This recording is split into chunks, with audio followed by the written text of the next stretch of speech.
The air vanished.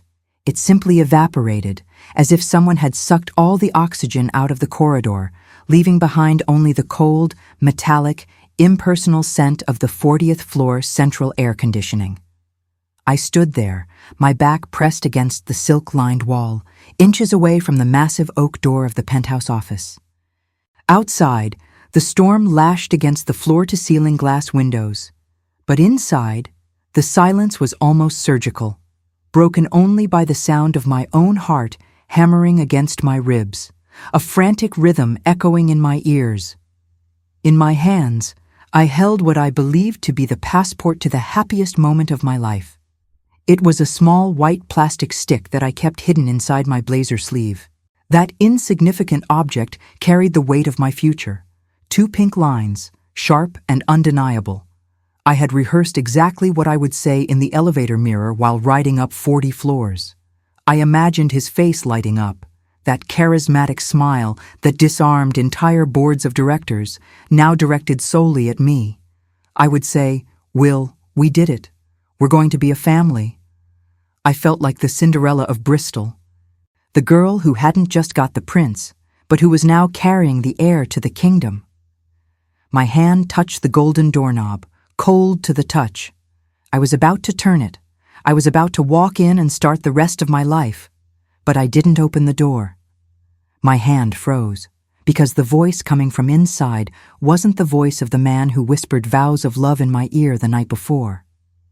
It wasn't the husky, warm voice that promised me the world. It was a voice I didn't know, a sharp voice, devoid of any humanity. It was the voice of a stranger inhabiting the body of the man I loved. "Stop shaking, Marcus. For God's sake, are you the head lawyer of this company or a scared intern?" Will's voice sounded muffled through the wood, but every word carried a cutting contempt. Monday's audit won't get anywhere near me. The firewall was built perfectly for this. There was a pause, and I heard the sound of glass hitting glass, ice in a whiskey tumbler, a celebration. "Will, we're talking about 40 million pounds, Marcus's voice replied, fast and nervous. "If the Securities Commission tracks the original IP, if they dig deep—" "They won't track the original," Will interrupted him with a dry laugh, a sound that made my stomach turn. "They're going to track the decoy. They're going to track Anna." The world stopped. I felt the blood drain from my face so fast I became dizzy, my vision darkening at the edges. "Anna," he said my name, but there was no affection, no love. He said my name as if I were a tool, a disposable hammer you use to break a window and then throw in the trash. "She's perfect for this, Marcus," Will continued, and I could imagine him gesturing with that natural arrogance I used to mistake for confidence. "Look at her. 27 years old, lived on the same mediocre street her whole life, wore dull wool cardigans before I taught her how to dress like a real woman. She is pathetic. Her gratitude is disgusting. She looks at me like I'm a god who descended from Olympus just to save her from her little mediocre life. I transferred the funds to the offshore accounts using her biometric security key. When the bomb goes off on Monday, the narrative is already set. The ambitious, love-struck secretary who stole from the company to try and maintain the luxury lifestyle she tasted with me. A single hot tear ran down my face. But I didn't wipe it away. I was paralyzed by horror. It wasn't just about another woman. If I had heard the sounds of kissing or female laughter, I would have crumbled like a betrayed lover. But this was an execution. He wasn't just betraying me, he was framing me. He was planning to erase my life, my freedom, my future, to cover up his crimes. "And what about your personal involvement?" Marcus asked. "Won't that complicate things? What if she opens her mouth about the relationship? If she says she acted under your orders?" "No one believes the discarded mistress, Marcus," Will replied with a coldness that froze my soul. "Especially when she looks guilty. I will be the betrayed CEO, heartbroken, who trusted the wrong employee too much. Society loves to forgive rich, sad men. As for Anna, she goes to prison. Women like her are replaceable. They serve to fill the void on cold nights. And then, they serve to take the blame when the day breaks. I squeezed the pregnancy test in my hand so hard the plastic creaked. I was carrying his child, the son of a monster.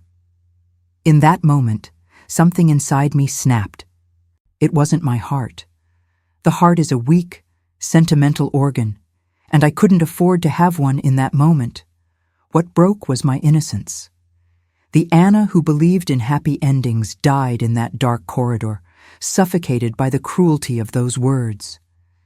I backed away from the door, step by step, retreating into the shadows of the hallway, my heels muffled by the thick carpet. He thought I was naive. Yes, I was. He thought I was weak. He was about to discover that survival is the greatest motivator in the world. I wasn't going in there to cry. I wasn't going to beg. I was going back to my desk. I was going to smile. And I was going to destroy his empire, brick by brick.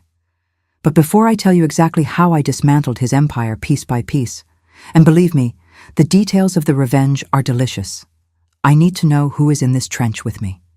If you also detest injustice and believe that every predator deserves to meet someone who isn't afraid to bite back, leave your like now and subscribe to the channel. This helps my story reach other people who need to know they are not alone. And please, tell me in the comments, where in the world are you listening to my confession from today? Now, let's go back to where it all began, to the naive girl I was before being broken.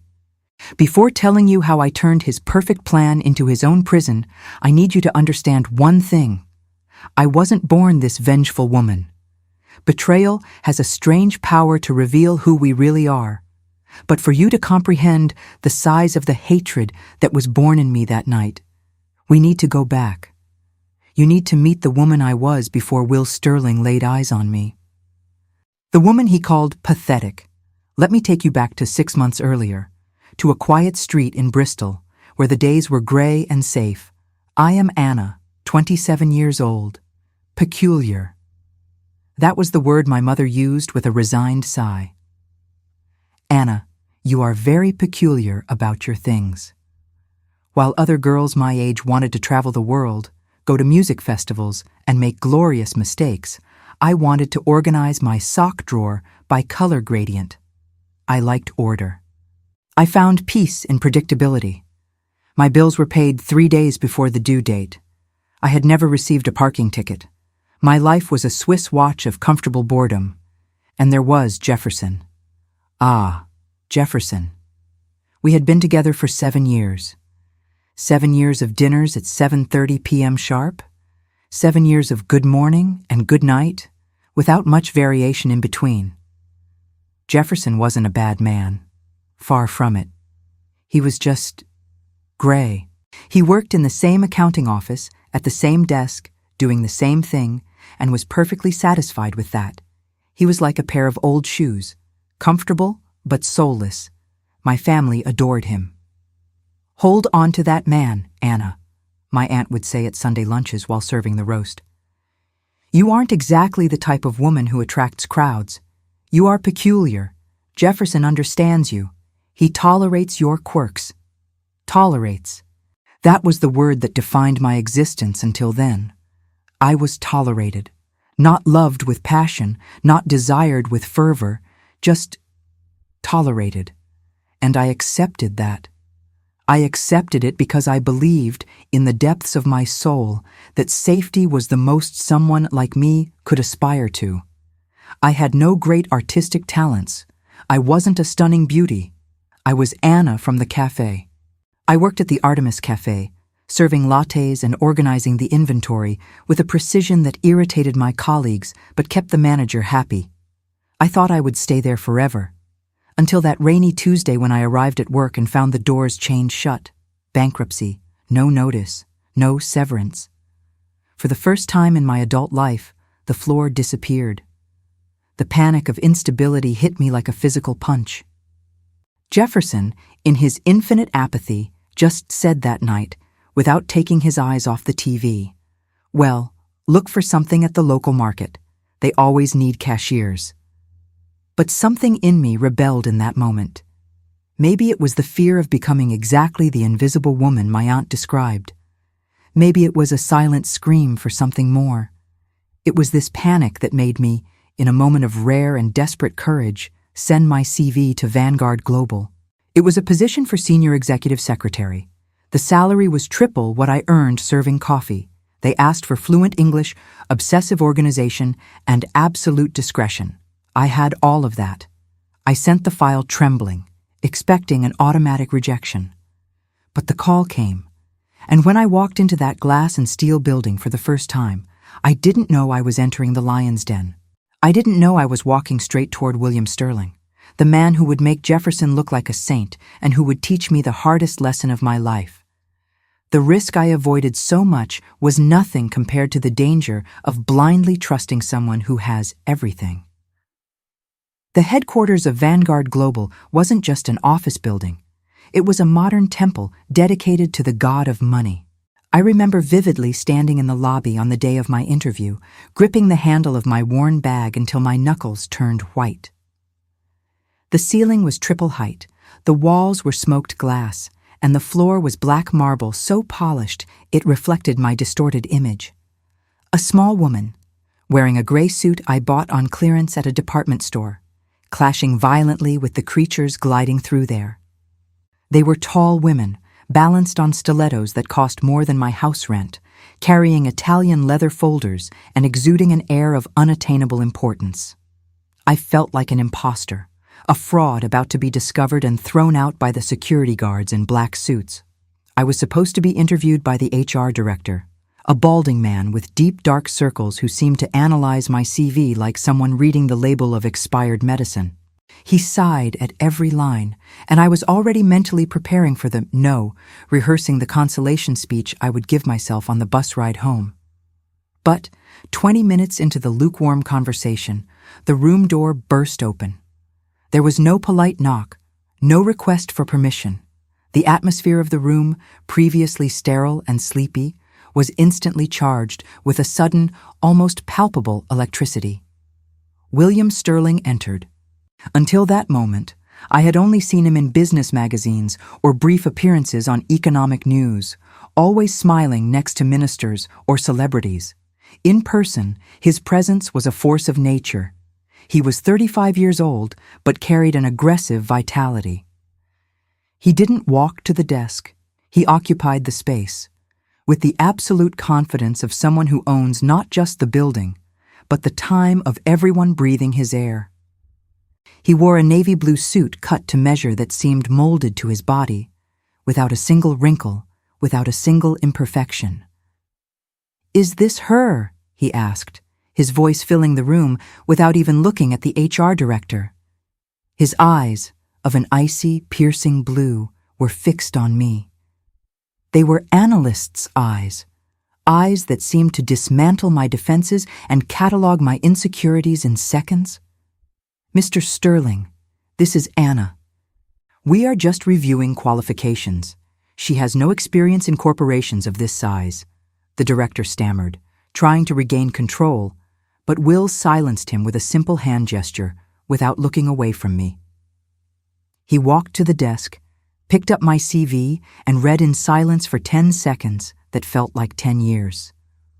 Organization tests, 100%. Typing speed, above average. No lateness in 5 years at the previous job.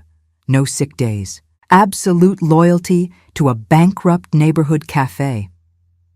He finally lowered the paper, and a slow, almost predatory smile spread across his face. It wasn't a kind smile. It was the smile of someone who just found a rare and undervalued piece in a corner thrift store. "Do you like order, Anna?" My throat was dry, but something in his intensity forced me to answer with the naked, raw truth, without the social filters I used to use. I think order is the only defense we have against the chaos of the world, sir.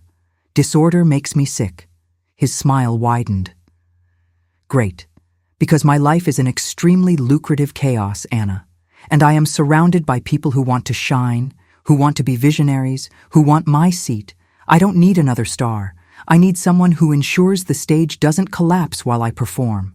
The job is yours. The salary is triple what you asked for on the form. You start tomorrow, 7 o'clock sharp. Don't be late." He spun on his heels and left the room as quickly as he entered, leaving behind a trail of expensive perfume, a mix of sandalwood, citrus notes, and new money, and a stunned silence. I stood there, blinking, trying to process. I had done it.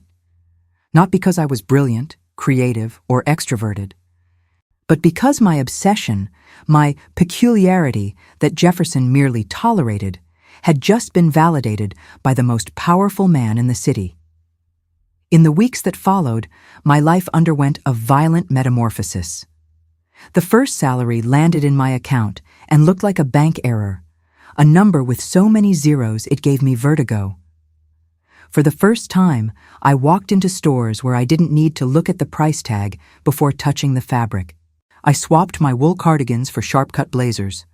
I cut my hair at a salon downtown where they served champagne and told me I had elegant bone structure.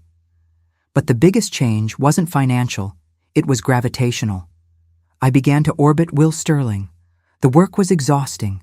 He was demanding, impatient, and brilliant. He would call me at 2 in the morning to ask me to reorganize the following week's schedule or to find an obscure file from 2019. And I did it. I did it with pleasure. Because for every impossible task I completed, he gave me the most addictive drug I had ever tasted: recognition. "You are a miracle, Anna," he would say, passing by my desk and leaving an imported latte or a silk scarf he saw in the window and thought of me. "No one has ever organized my mind like you. Where were you hiding all this time? Why did you waste your life in that cafe?" Those compliments were fresh water in the desert of my self-esteem. At home, the contrast became unbearable. Jefferson remained the same, immutable in his comfortable mediocrity. When I arrived home euphoric, talking about a company merger I helped organize logistically, he just yawned and turned up the volume on the TV. "That's good, Anna. At least it will help pay for the heater repair." I looked at him, sitting on the sofa in his old t-shirt, and felt nothing. Where there was once comfort, now there was repulsion. He was the symbol of everything I was leaving behind. The passive acceptance of the little. I broke up with him on a rainy Tuesday, the same Tuesday Will praised me in front of the board. "I'm leaving, Jefferson," I said, my bag already packed. He barely reacted. I think he was sadder because he would have to relearn how to turn on the washing machine than over my departure. "You're getting arrogant, Anna," he said, without looking at me. "This world isn't yours. You're going to fall." I slammed the door. I wasn't going to fall. I was flying. 2 weeks after the breakup, the professional barrier between Will and me dissolved. It started with an invitation for a business trip to Paris. He needed support for a conference. But when we arrived, there was no conference. There were candlelit dinners in exclusive restaurants overlooking the Eiffel Tower. There were boat rides on the Seine under the moonlight. And there was the conversation that sealed my fate. We were on the hotel terrace, the cold Paris wind messing up my freshly cut hair, when he held my hand. His fingers were warm and firm. "I feel lonely, Anna," he confessed, his voice low, heavy with a vulnerability that seemed so real it hurt. Everyone sees the CEO, the Iron Man. No one sees the man. My ex, Elise. She destroyed me. She only wanted my money, my status. She almost destroyed the company selling secrets to competitors. After her, I swore never to trust anyone again. I felt my heart swell. He was trusting me. The untouchable Will Sterling was opening up to peculiar Anna. "You are different," he continued, looking deeply into my eyes. "You are real. You don't want my money. You like me for who I am, for our connection. I've never felt so safe with someone." I fell. I fell like an amateur, like a child believing in Santa Claus. I gave myself to him completely that night, and in the following months, that trust became my religion.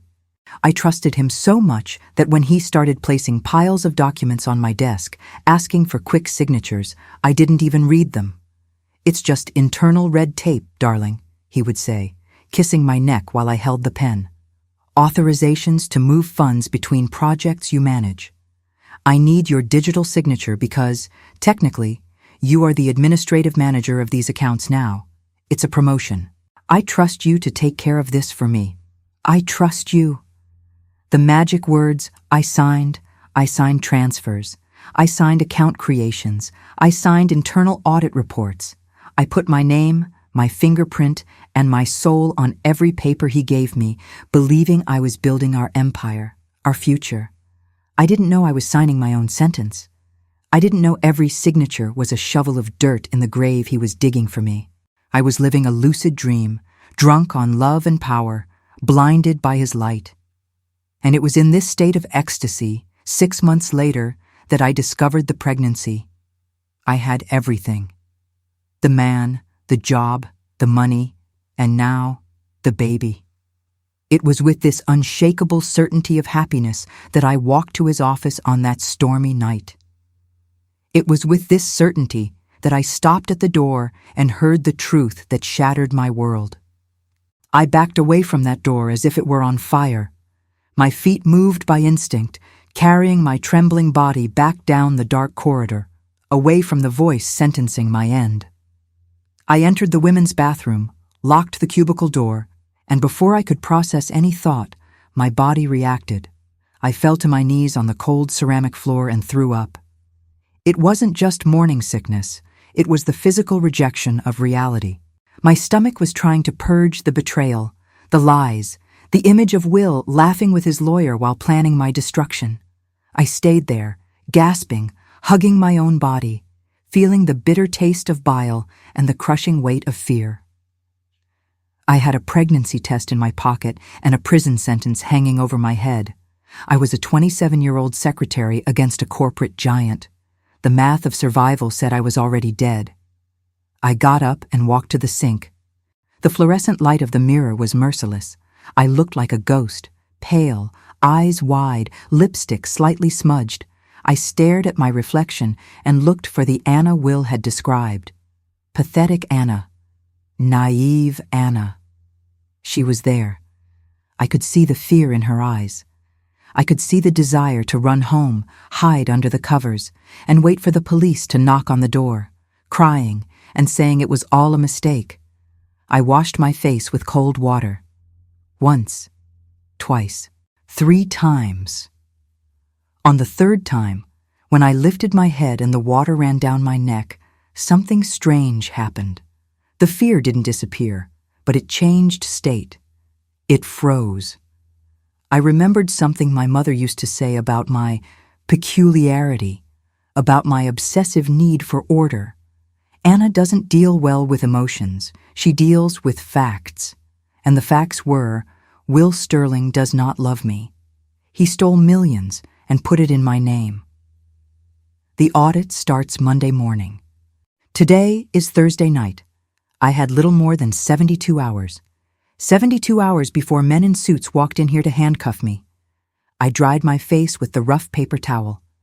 The woman crying on the bathroom floor stayed there. The woman who walked out the door and walked back to the reception desk was no longer the love-struck girlfriend. She was the senior executive secretary, the woman who organized his life, the woman who knew where every skeleton was buried, even if until now she had refused to look at them. I sat in my ergonomic chair. I adjusted my skirt. I took a deep breath. 5 minutes later, Will's office door opened. He walked out, followed by Marcus. Will was smiling, that smile of a rich boy who just got a new toy. He stopped at my desk, radiating charm, unaware that I had heard his confession. "Anna, darling," he exclaimed, checking the gold watch on his wrist. "Still here. You work too much. Go home. Rest. You look a little pale." The effort not to scream, not to jump at his throat and scratch that perfect face, required every ounce of self-control I possessed. I forced my mouth muscles to form a shy, submissive smile, the smile of pathetic Anna. I was just getting ahead on organizing the files for next week, Mr. Sterling. My voice came out steady, frighteningly calm. I want everything to be perfect for the audit. I don't want to disappoint you, sir. Will exchanged a quick look with Marcus, a look of triumph. See? She's harmless. That's why you're the best, Anna, he said, touching my shoulder lightly. His touch, which once made me shiver with pleasure, now felt like a chemical burn. Don't worry too much. The audit will be smooth. Have a good weekend. I'm going to the country house. See you on Monday. Have a good rest, Will, I said. As soon as the private elevator doors closed, swallowing them, silence fell over the floor like a heavy cloak. I was alone in the glass tower. I looked at the computer in front of me. The screensaver showed the Vanguard logo slowly spinning. Will made the classic mistake of the arrogant. He underestimated the intelligence of those who served him. He thought that because I was quiet, I was stupid. He gave me the passwords. He gave me administrator access because he was too lazy to type his own codes. He thought I was too loyal to snoop. But loyalty had gone down the elevator with him. My fingers flew over the keyboard. I typed his master password, Elise88. The irony of him still using the name of the ex he destroyed as a password didn't escape me. Access granted. The system opened up before me. I took a deep breath and began. I didn't go looking for love emails or photos. I went straight to the blood of the company, the cash flow. I downloaded the raw bank statements from the last 3 years. I started crossing the data with the projects I managed. What I saw on the screen made my blood run cold. There were dozens, hundreds of transfers. Yellow highlight, outgoing £500,000 to Orion Consulting. Authorization, digital signature of Anna Clark. Red highlight, outgoing £1.2 million to Global Tech Logistics. Authorization, digital signature of Anna Clark. It was a tapestry of fraud, woven meticulously with my name. Every stolen penny had my virtual fingerprint. To any external auditor, the story was clear. The secretary had access and was diverting funds to shell companies. Will didn't even need to lie. The documents lied for him. But I knew something the auditors didn't. I knew the money had to go somewhere real. Money doesn't disappear. It turns into yachts, houses, jewelry. If I could prove the final destination of the money wasn't mine, I would have a chance. But I needed to track offshore accounts, shell companies in tax havens. That was beyond my organizational skills. That required technical hacking skills. I needed help. I hesitated for a moment, phone in hand. Involving someone else was dangerous, but I had no choice. I dialed the number. It rang 3 times. Who is this? A hoarse, suspicious voice answered. Marcos, it's Anna, from Vanguard. There was silence on the other end, followed by a bitter laugh. Anna? Sterling's lapdog. What do you want? Did you come to fire me again? Marcos was the former head of IT. He was fired by Will a year ago under vague accusations of incompetence. But everyone knew it was because he asked too many questions about the security of Will's private servers. He hated Will with the force of 1,000 suns. No, Marcos, I said, looking at the rain outside, feeling the coldness of my new skin settling. I need you to open your laptop. I need that backdoor access you swore you deleted when you left. Why would I do that? He retorted. Because Will fooled me too, I replied, letting the anger leak through my voice for the first time. And I have the keys to the castle, Marcos, but I need someone who knows how to bring down the walls. If you help me, I'll give you his head on a silver platter on Monday morning. There was a long pause. I could hear the sound of keys being typed on the other side.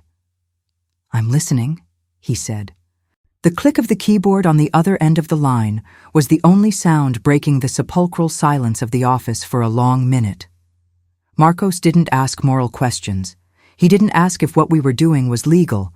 Technically, we were committing corporate espionage and unauthorized access, crimes that could put us in the cell next to Will. But hatred is a powerful fuel. and Marcos had a full tank. I'm in. His voice came over my phone's speaker, crackling with grim satisfaction. His firewall is expensive, but arrogance is a security flaw no software can fix. He left the back door to the mirror servers open. Anna, what I'm seeing here, are you sure you want to see this? Show me everything, Marcos, I replied, leaning toward the computer screen. Don't protect me. I need to know the size of the hole he threw me into. A black terminal window opened on my screen, controlled remotely by him. Lines of green code cascaded down, slowly transforming into readable spreadsheets. What appeared before my eyes wasn't just fraud. It was a work of art of corruption. The first revelation hit me like a physical slap. The amount. In the conversation through the door, Marcus, the lawyer, mentioned 40 million. But the spreadsheets told a different story, longer and deeper. Will didn't start stealing when he met me. The scheme had been operating for 3 years. Small diversions at first, testing the waters, which became torrents of money as he gained confidence. He's bleeding Vanguard dry, I murmured, my eyes racing through the debit columns. The pension fund for the Manchester factory workers, he drained almost everything. The corporate health insurance, my God, Marcos, he's stealing from the drivers, the cleaners, the retirees. And guess who signed the authorization for the restructuring of those funds last quarter? Marcos asked, and I could hear the sound of him typing furiously. I didn't need to look. I knew. Me. I remembered the afternoon I signed that stack of documents. Will had brought sushi from my favorite restaurant. He was kissing the back of my neck while I signed, saying I was modernizing the company. I wasn't modernizing anything. I was taking money from insulin and retirement from hundreds of people to put in his pocket. The guilt weighed on my shoulders. A ton of concrete. I wasn't just a victim. I had been, unknowingly, the murder weapon. Follow the money, Marcos. My voice trembled, but I forced the coldness back. Where did it go? The shell companies, Orion and Global Tech Logistics, are dead ends. We need to know who spent it. I'm crossing the data from the ghost corporate credit cards linked to those accounts, Marcos replied. Bingo. Anna, look at the folder I just opened on your desktop. I clicked on the file, Consolidated Statements, Orion. They weren't anonymous bank transfers. They were lifestyle expenses. And that was where the second layer of betrayal revealed itself, more painful than the financial fraud. I saw a charge of £45,000 at a luxury hotel in Paris. The date coincided exactly with our romantic trip. I saw the rental of the yacht where we spent the weekend on the Amalfi Coast. I saw the purchase of a diamond necklace at Tiffany's, the same necklace I had kept in my drawer at home, the birthday gift that made me cry with emotion because he had never spent so much on anyone. I brought my hand to my mouth, feeling the nausea return. He didn't spend his money on me. He spent the stolen money. Every romantic dinner, every gift, every magical moment I lived with him was funded by the crime he planned to pin on me. He made me enjoy the fruit of the theft for which I would be imprisoned. It was a cruelty so refined, so sadistic, that it made me question if he was human. I wasn't the girlfriend. I was his money launderer, and I still smiled and thanked him while he used me. There's more. Marcos's voice cut through my moment of horror. It's not just him. Look at the recurring payments to an account in the Virgin Islands. M.V. Legal Consulting. Marcus Vance, I whispered. The lawyer. Exactly. He gets 10% of everything. He's not just the lawyer cleaning up the mess. He's a partner in crime. And there are smaller payments to... Wait, let me check this. The screen flickered again. A name appeared. Ironclad Private Security. He has a payroll for heavy hitters. Anna, ex-military, mercenary types. He used this company for security sweeps in the building, but the payments coincide with strange dates. The night advanced outside. The rain had stopped, leaving only the wet glow of city lights reflected in the windows. The office was plunged into semi-darkness, illuminated only by the bluish glow of the monitors. I felt like I was dissecting a corpse, removing organ by organ to understand the cause of death. And the corpse was my life. It was 3 a.m. when we found the Elise file. I was tired. My eyes burned, my head throbbed. But when Marcos unlocked a hidden partition on Will's personal hard drive, a partition he rarely accessed, the fatigue vanished. "Anna?" Marcos sounded hesitant for the first time. "You know who Elise is, right? The crazy ex-girlfriend he always mentioned?" "I know." He said she tried to sell company secrets and ran away to Switzerland with a lover. Well, the court records he has saved here tell a different story. And there are emails, lots of emails. Drafts he never sent, and emails she sent to him. I opened the first document. It was a scan of an old lawsuit. Elise hadn't run away. She had been sued by Vanguard for industrial espionage. The evidence against her? Unexplained bank transfers and confidential documents found in her apartment. The story was identical. Identical. A chill ran down my spine, so cold it made me hug my own body.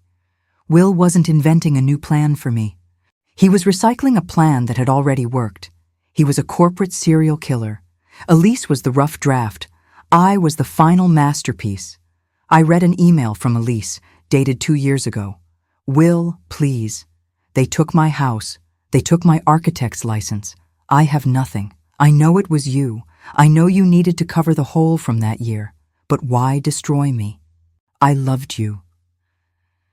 Will's reply, never sent, saved only in drafts as a twisted trophy. Because it was easy, Elise, and because someone had to foot the bill.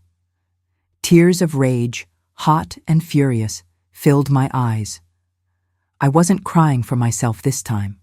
I was crying for her. For this woman I never met, but whom I hated for months based on his lies. We were sisters in the same tragedy. "He destroyed her life," I whispered to the empty room. "He took everything from her and kept living like a king."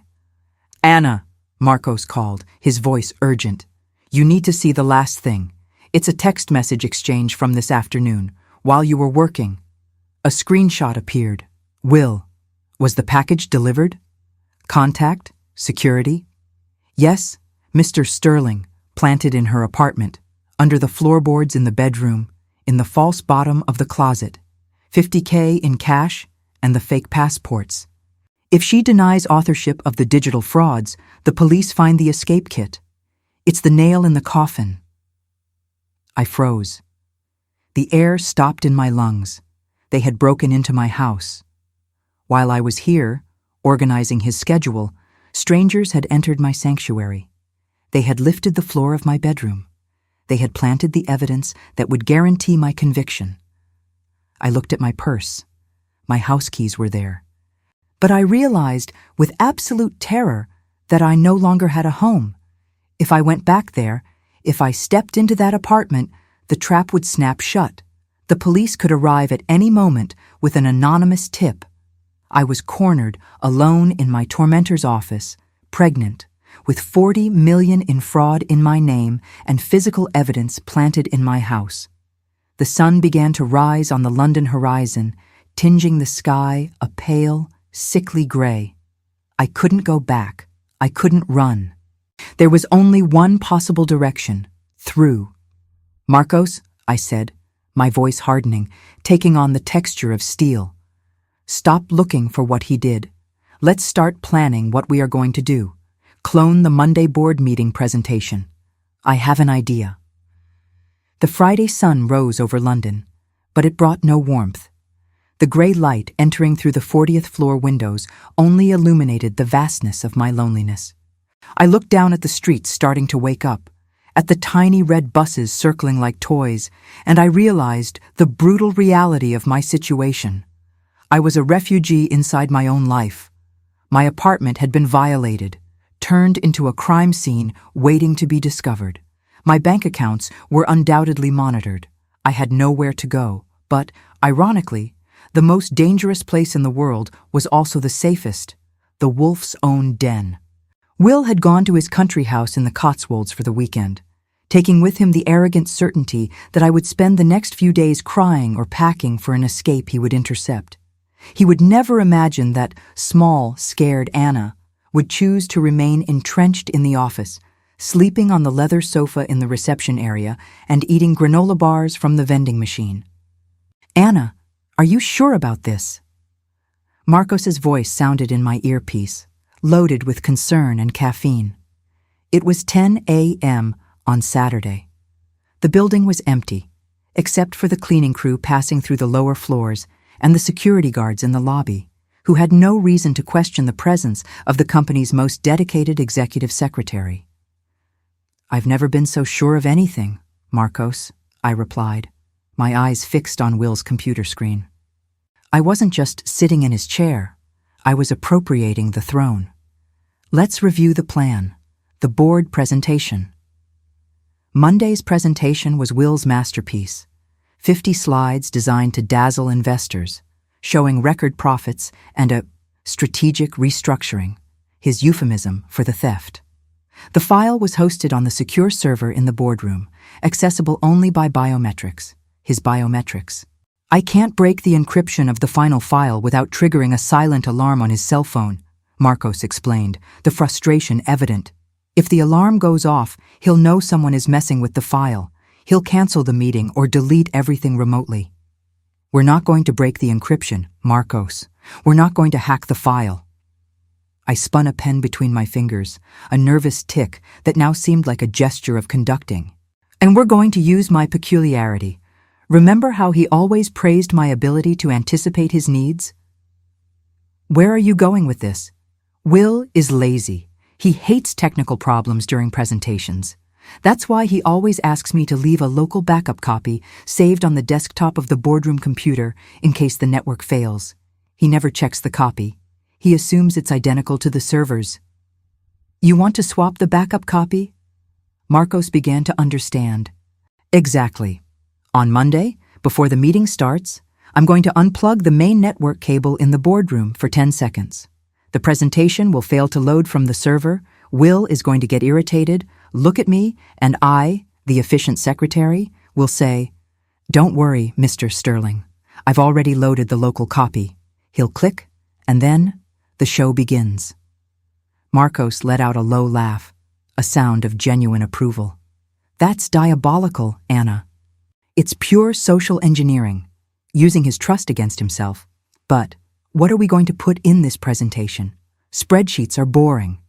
Auditors understand numbers, but we want to destroy his reputation, not just the finances. We need blood."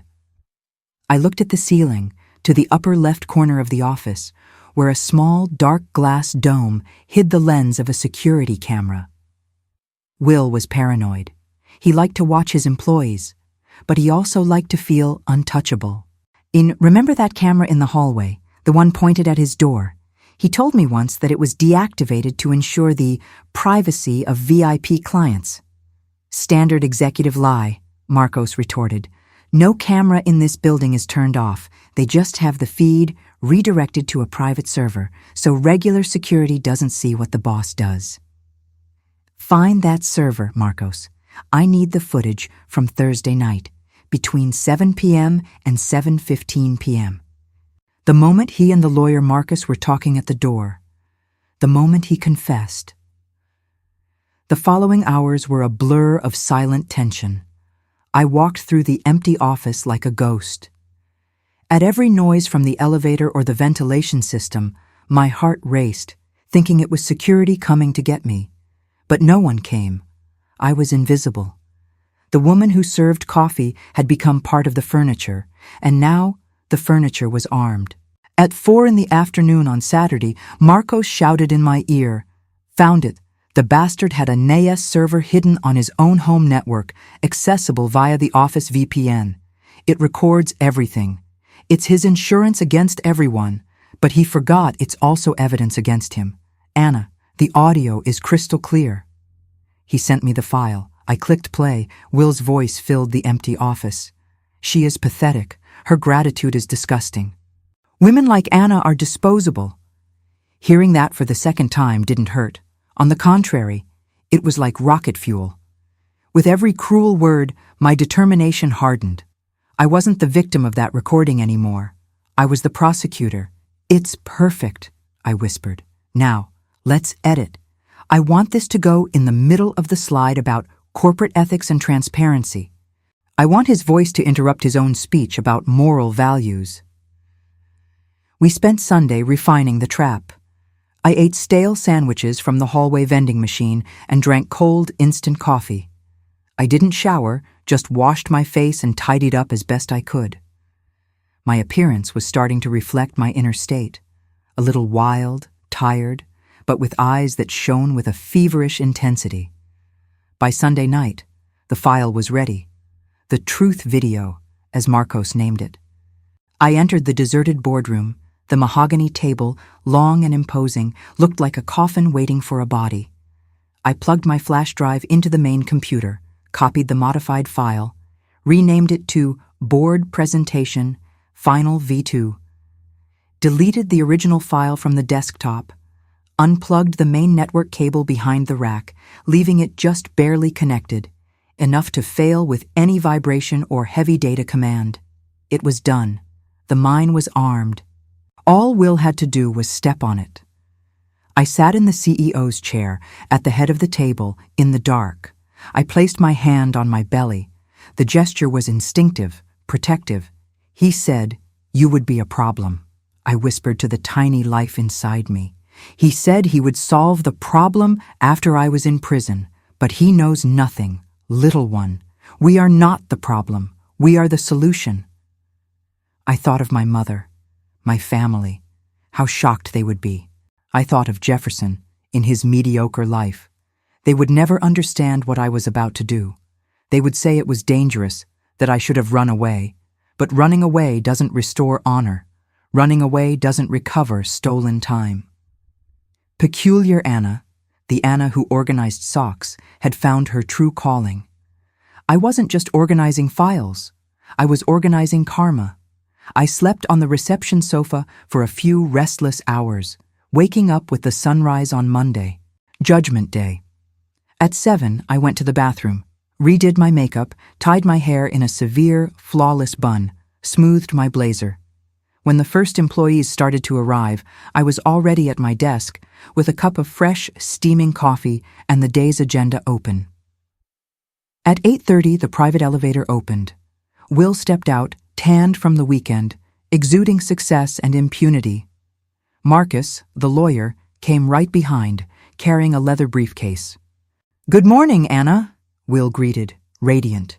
He stopped at my desk and smiled, that smile that was once my son. "Ready for today? Auditors are boring, but we'll handle this easily." I lifted my face. I looked deeply into those lying blue eyes, and I smiled back. A smile that didn't reach my eyes, a razor blade smile. "Good morning, Mr. Sterling. Everything is perfectly organized. The boardroom is ready, and I guarantee it will be an unforgettable presentation." He blinked, perhaps catching a dissonant note in my voice, a strange vibration in the air, but arrogance blinded him quickly. He tapped my desk. "Great. Bring the waters in 10 minutes. The show is about to start." He went into his office. I waited for the door to close. I took my phone and sent a single text message to Marcos. "The target is in the kill zone." I stood up, took the silver tray with the bottles of mineral water, and walked towards the boardroom. My steps didn't tremble anymore.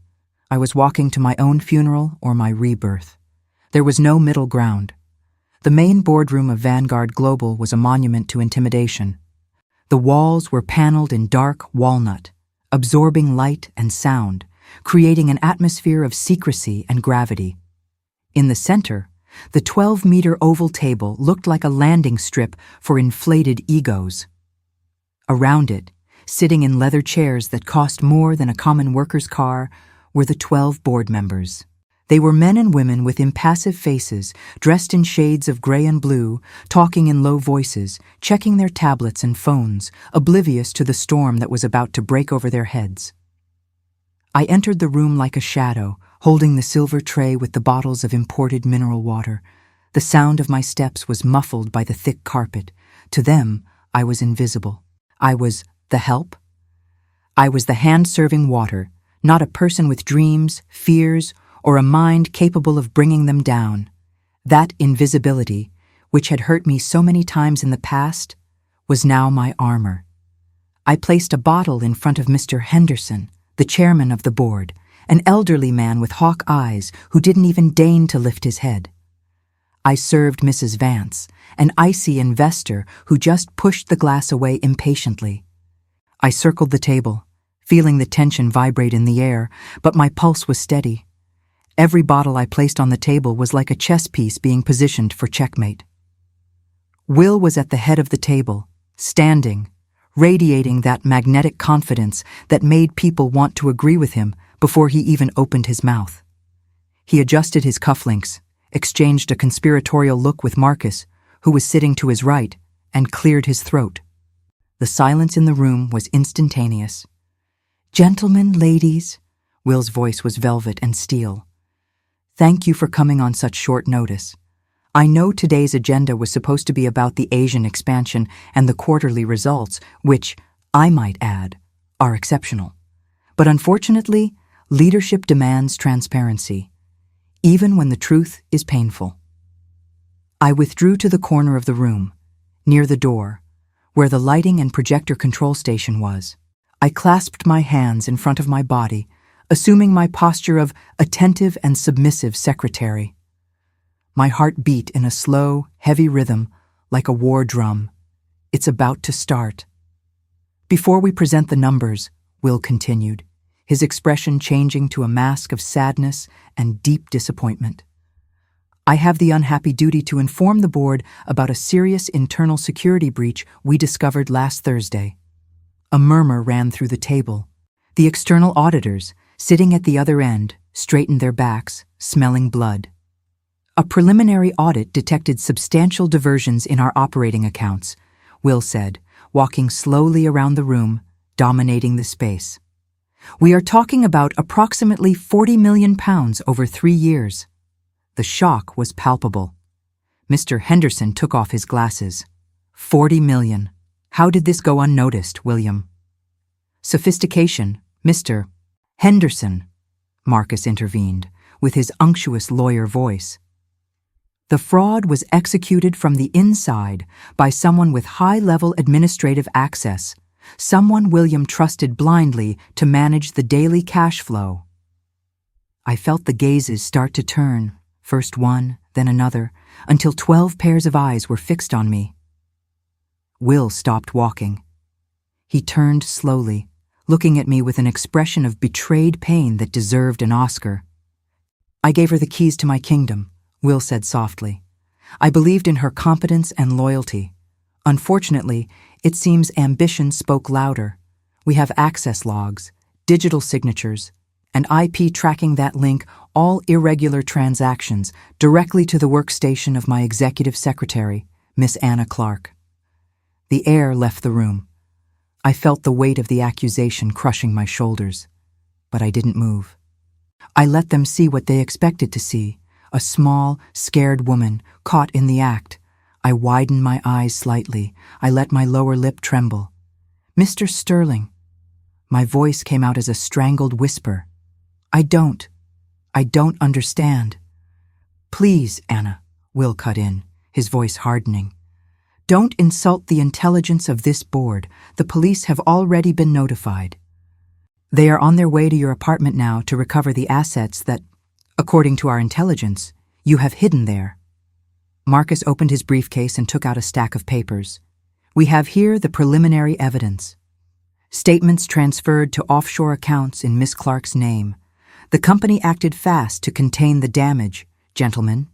William discovered this, and despite the personal cost of being betrayed by someone so close, he put the integrity of Vanguard first." Mr. Henderson looked at me with undisguised disgust, Is it true, girl? Did you steal from this company? I looked at Will. He was smiling with his eyes, though his mouth maintained the severe line of disappointment. It was his triumph. The moment he got rid of the problem and emerged as a hero, I counted to 3 mentally. 1, 2, 3. It was time for the turn. I have the presentation files, sir, I said, changing the subject, looking desperate to be useful, to please one last time. The presentation about the audit, you asked to show the graphs of culpability. Will frowned, confused by my non-linear reaction, but waved his hand. Put it on the screen, Anna. Let's show them the extent of your crime. I walked to the laptop on the side table. My hands weren't trembling anymore. I felt a cold, almost divine calm take over me. The main network cable was, as planned, loose. I clicked on the presentation icon on the server. The screen flickered. An hourglass spun. Connection error. File not found. What is happening?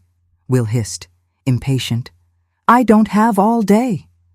The network is down, sir, I said, my voice going up an octave, simulating panic. Boss, the server file won't open. Incompetence to the end, mumbled Mrs. Vance. But don't worry, I exclaimed, typing quickly. I saved the local backup copy, the one you reviewed yesterday. It's here. Will relaxed visibly. He nodded. Proceed. I pressed enter. The giant projection screen behind Will lit up, but the blue and white slide with the Vanguard logo and the title Internal Audit Report didn't appear. The screen was black. And then the sound exploded from the high-fidelity surround sound speakers in the room. It wasn't music, it was thunder, the sound of rain hitting glass, and a voice. Will's voice, but not the CEO Will who was in the room, the predator Will, audio in the room. Stop being paranoid, Marcus. The audit will focus on her, not on me. Anna, please. Will froze. He stood so still he looked like a wax statue. The smile of triumph died on his lips, replaced by an absolute white of shock. Marcus dropped his pen. The sound of metal hitting the table was the only noise besides the recording. Audio. She is so naive, she believed. She is pathetic. She is so grateful I looked at her, she would sign her own death sentence. The board members looked from the screen to Will, and from Will to the screen, uncomprehending. Did they think it was some bizarre mistake? A prank? Turn that off! Will shouted suddenly, snapping out of the trance. He turned to me, eyes wide with fury. Anna, turn that shit off now! It's a virus! She hacked the system! But I didn't turn it off. I stepped away from the laptop and took a step to the side so everyone could see me clearly. My posture changed. The slumped shoulders of the submissive secretary straightened. My chin went up. The look of fear disappeared, replaced by a look of pure defiance. Audio. I transferred the $12 million to the ghost account linked to her ID. I come out as the betrayed CEO. Women like Anna are disposable. Marcus. Will's voice on the recording echoed, cruel and clear, filling every corner of the room, bouncing off the expensive wood, entering the ears of those powerful people and revealing the rot that was sitting at the head of the table. Will advanced towards me, face red, veins in his neck bulging. You bitch! What did you do? He was going to rip the laptop from the socket. He was going to try to destroy the evidence physically, but I raised my hand, holding a small remote control I took from my pocket. I pressed the next slide button. The audio recording video disappeared. The hallway security camera video came on. The grainy but clear image showed Will and Marcus entering the server room. The date and time in the top corner showed Thursday, 7:12 p.m. And then the cut to Marcos's, the hacker, computer screen, showing the real transfers, not to me, but to the Cayman Islands, to the Vanguard Shadow account. Gentlemen, my voice cut through the chaos, projected and firm, without a hint of hesitation. I didn't shout. I didn't need to. Truth has its own volume. What you are seeing is not a virus. It is the confession. Will stopped in his tracks. He looked at the board. He saw Mr. Henderson's face. The shock had disappeared. In its place, there was a cold, deadly fury. The predator had just become the prey, and the boardroom had turned into a cage. The silence that followed the revelation was broken by the sound of a chair being dragged violently. Will was no longer posing. His untouchable CEO posture had disintegrated, revealing the cornered animal beneath the Italian suit. "This is absurd," he bellowed, his voice cracking into a panic falsetto. He pointed a trembling finger at me. "Are you going to believe her? A fired secretary? This is deep fake. It's voice manipulation technology. She is blackmailing the company." He looked frantically around the table, seeking an ally, a friendly face. But the board members, men and women who hours before laughed at his jokes and celebrated his profits, now stared at him with the coldness of execution judges. Money buys loyalty, but scandal buys immediate isolation. "Sit down, William." Mr. Henderson's voice, the chairman of the board, sounded low and dangerous, like the rumble of an engine about to explode. "I will not sit down," Will retorted, sweat starting to shine on his forehead. "I am the CEO of this company. I demand security remove this woman from here now. Marcus, do something. Call the police." Marcus, the lawyer, was pale as a sheet. He was staring at the frozen screen, where the proof of his own complicity shone in high definition. He knew, better than anyone, that there was no legal defense for what had just been shown. He began to close his briefcase slowly, trying to make himself invisible. "I warned you, Will," Marcus whispered, almost inaudibly. "I told you not to underestimate the details." "Shut up!" Will shouted, turning to me. He advanced 2 steps, and for a second I thought he was going to physically assault me, but I didn't back down. I kept my chin up, holding his gaze with a calm that terrified him more than any scream. "You want to call the police, Will?" I asked, my calm voice cutting through the hysterical air of the room. "Excellent idea. But before they arrive, I think the board would like to see the rest. The audio was just the appetizer." I walked to the main table. I wasn't serving water anymore. Now, I was serving justice. I threw the first thick folder onto the polished mahogany. It slid until it stopped in front of the chief auditor. "Blue folder," I announced. "Asset tracking. Mr. Sterling claimed the money went to my accounts. But if you look at page 4, you will see the records from the bank in the Cayman Islands. The Vanguard Shadow account does not accept alphanumeric passwords. It is protected by retina biometrics. William Sterling's retina. Unless I stole his eyeball, it is impossible for me to have accessed or moved that money." The auditor opened the folder, flipped through quickly, and nodded, lips pressed in a severe line. "The IPs match," he murmured to Mr. Henderson. "The money never left his control." I threw the second folder. "Red folder, lifestyle. Will said I stole out of ambition. But here are the receipts. The Seawolf yacht rented in July. The penthouse in Monaco.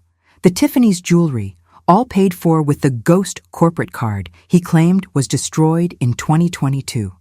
I looked directly at Will. "You didn't steal to save the company, Will. You stole because you wanted to live like a king with other people's money." Will was panting, leaning against the wall, his face varying between red rage and white fear. "She forged this. She's a hacker," he babbled, but no one was listening anymore. "And finally," I said, placing the last folder, the thinnest but heaviest in meaning, on the table. "The black folder, the proof of the frame-up." I opened the folder myself, revealing the enlarged photos Marcos had extracted from my building's security video. Friday afternoon, while I was here, working to cover tracks I didn't even know existed, Mr. Marcus Vance, I pointed to the lawyer, who shrank in his chair, broke into my apartment. The photos show him entering with an empty backpack and leaving without it. The police will find £50,000 in cash and fake passports under the floorboards of my bedroom, planted to guarantee I would be imprisoned and discredited. A collective gasp of horror ran through the room. Financial fraud is one thing. Criminal framing and home invasion is another, much dirtier. Mrs. Vance, the icy investor, looked at Marcus with absolute disgust. You are a disgrace to the profession," she hissed. Marcus broke. "It was his idea," he shouted, standing up and pointing at Will. "I'm just the legal consultant. He forced me. He said if I didn't help, he would reveal my gambling problems. I'm a victim here." "You cowardly worm," Will roared, and lunged at Marcus. They grappled. The CEO and the lawyer, two men who controlled millions, rolling on the carpeted floor of the boardroom like bar brawlers, trading clumsy punches and insults. It was pathetic, it was grotesque, and it was the end. Mr. Henderson slammed his hand on the table. "Enough! Call security!" "No need," I said, looking at the clock. "They are already here." As if on a rehearsed cue, the double doors of the boardroom burst open, not the building's private security. It was 6 federal agents, wearing vests with the insignia of the Serious Financial Crimes Unit. Will and Marcus stopped fighting, frozen on the floor, suits torn and hair disheveled. A tall agent with a stone face stepped forward. "William Sterling, Marcus Vance, you are under arrest on charges of large-scale corporate fraud, embezzlement, conspiracy to obstruct justice, and money laundering." Will stood up, trying to regain a shred of dignity, adjusting his crooked tie. "You can't do this. Do you know who I am? I'm going to call the minister. I'm going to—" "You have the right to remain silent," the agent recited, spinning Will around and forcing his arms behind his back. The metallic sound of the handcuffs clicking shut around Will's wrists was the sweetest music I had ever heard, better than any symphony. It was the sound of truth closing in. Marcus was crying openly while being handcuffed, babbling apologies and offers of a plea deal. Will, however, did not cry. As he was pushed toward the door, he turned his head back. His eyes met mine. There was hatred there, yes, but there was also confusion. He genuinely couldn't understand how he had lost, how the god had been toppled by the mortal. He stopped for a second, resisting the agent's shove. "You are nobody." He spat the words in my direction. "You'll crawl back to your hole. You destroyed everything, but you are still nothing. A secretary." The agent pushed him again. "Let's go." I took a step forward. The entire board watched, hypnotized. I got close enough that only he could hear. I looked at the face I used to kiss, at the mouth that lied about loving me. I placed my hand on my belly, a subtle, almost imperceptible gesture. "You're right, Will. I am just the secretary," I whispered with a calm smile. "But I was the secretary who took you down. And there is one more thing your auditors didn't find." He frowned, his gaze dropping to my hand on my womb. Understanding dawned in his eyes. The shock. "Anna, It's a boy," I interrupted him, my voice cold as winter. "And he will grow up knowing his father died. Because to us, Will, you died today." The agent pulled him hard. Will tried to scream something, perhaps a plea, perhaps another insult, but the door closed, muffling his voice and ending his reign. I stood in the middle of the destroyed boardroom. Chaos roared around me. Board members shouted into phones, trying to save the company's stock. Auditors collected my folders as if they were sacred relics, but I felt absolute peace. Mr. Henderson approached me. The old man looked 10 years older than when the meeting began. "Miss Clark," he said, his voice hoarse. "I don't know what to say. The company owes you. Well, the company owes its survival to you. If this had leaked to the press before being resolved internally, we would be bankrupt." "It wasn't for the company, Mr. Henderson," I replied, picking up my bag from the side table. "It was for me, and for Elise, and for all the people he thought he could step on." "What will you do now?" he asked. Your job.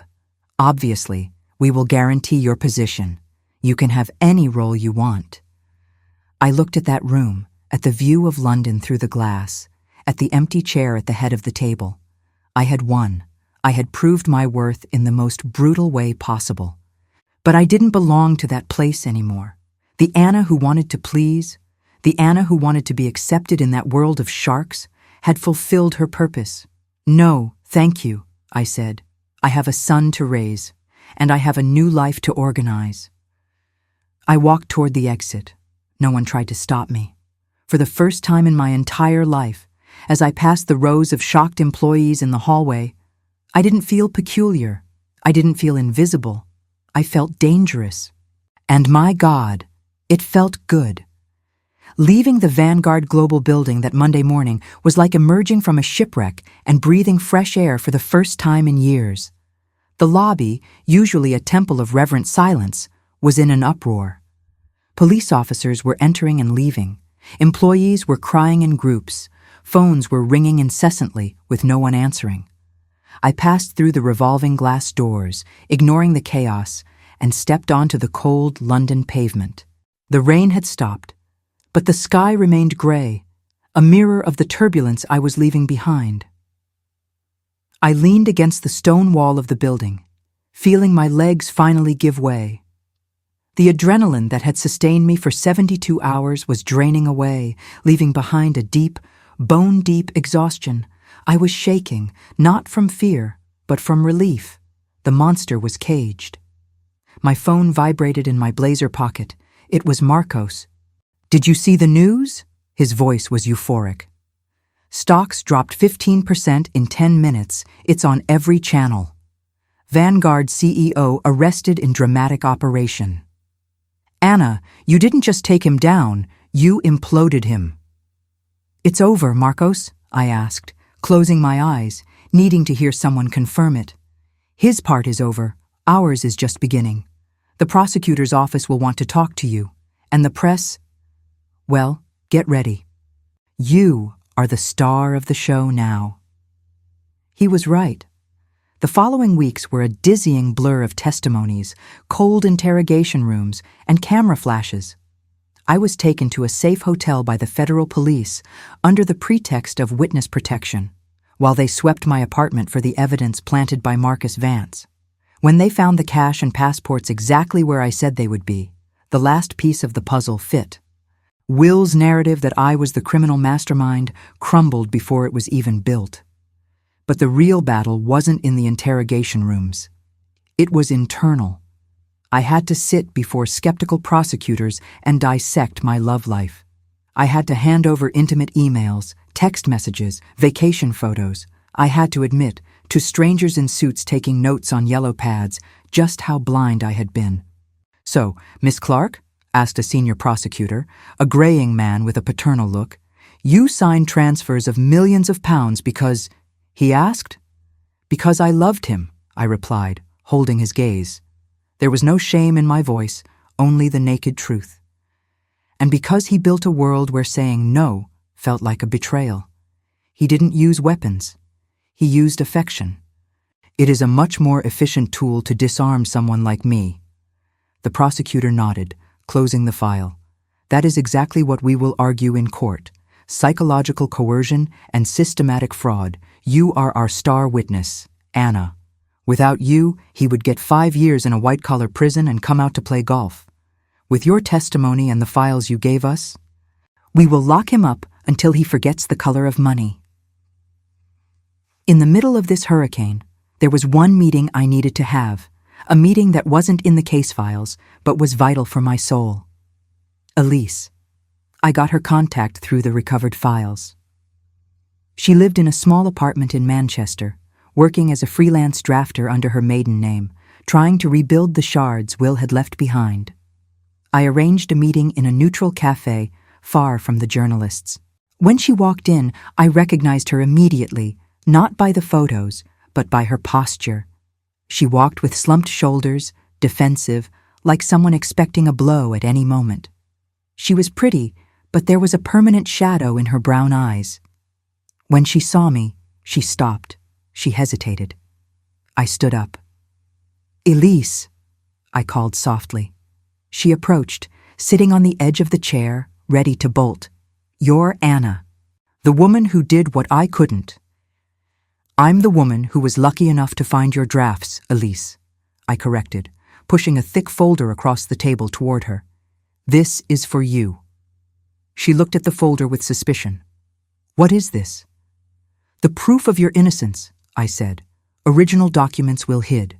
His direct order to plant the confidential files in your house 3 years ago. Marcus's confession that he bribed the judge in your case. It's all there. You can reopen your case, you can clear your name, and you can sue Vanguard for damages and recover every penny they took from you." Elise touched the paper tremblingly. She opened the first page and read. Her hands began to shake violently. She brought her hand to her mouth, stifling a sob.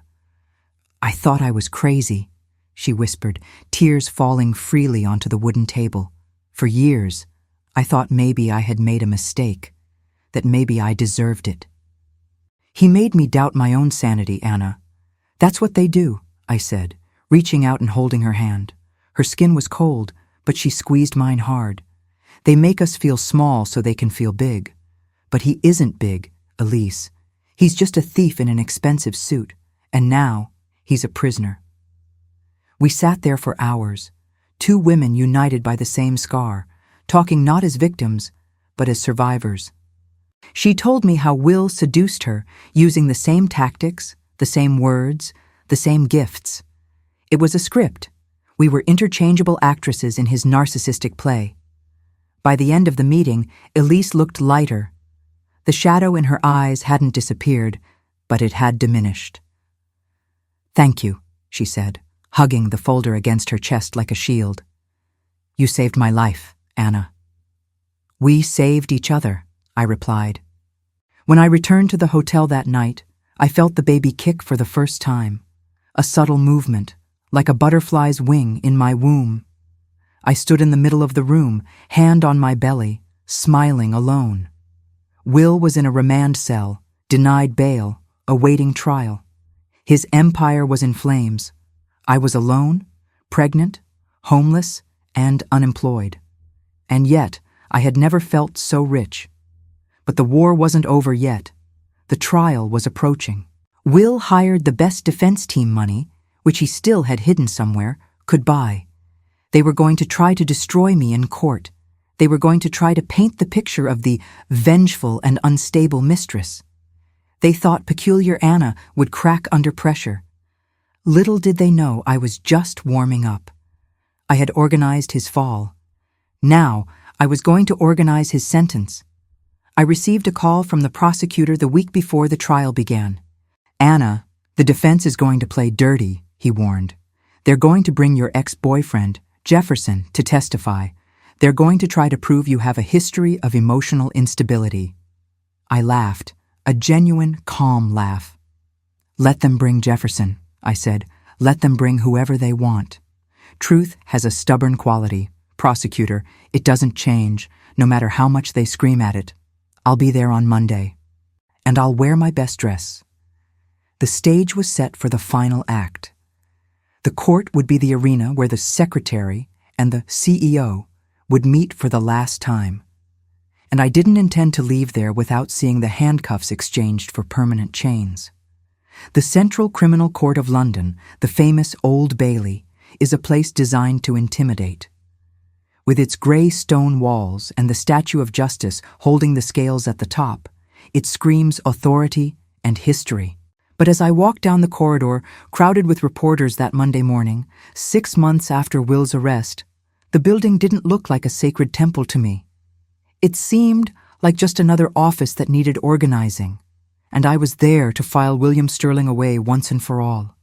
My 7-month belly was already prominent, an undeniable curve under the discreet navy blue dress I chose. Pregnancy had changed my center of gravity, both physically and emotionally. I wasn't just Anna anymore. I was a living shield.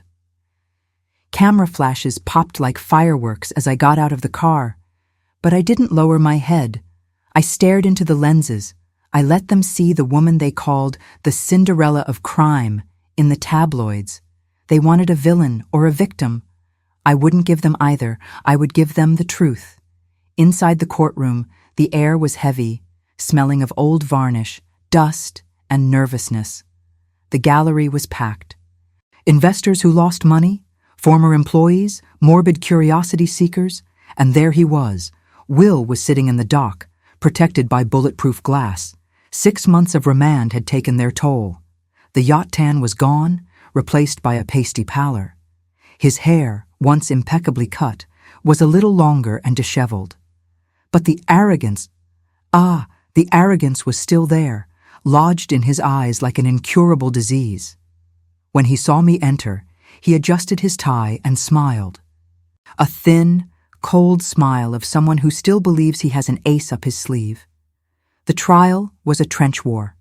Will's defense, led by Sir Richard Thorne, a lawyer known as the Shark of London, had a clear strategy: assassinate my character. They tried everything. They brought Jefferson to testify. It was a pathetic moment.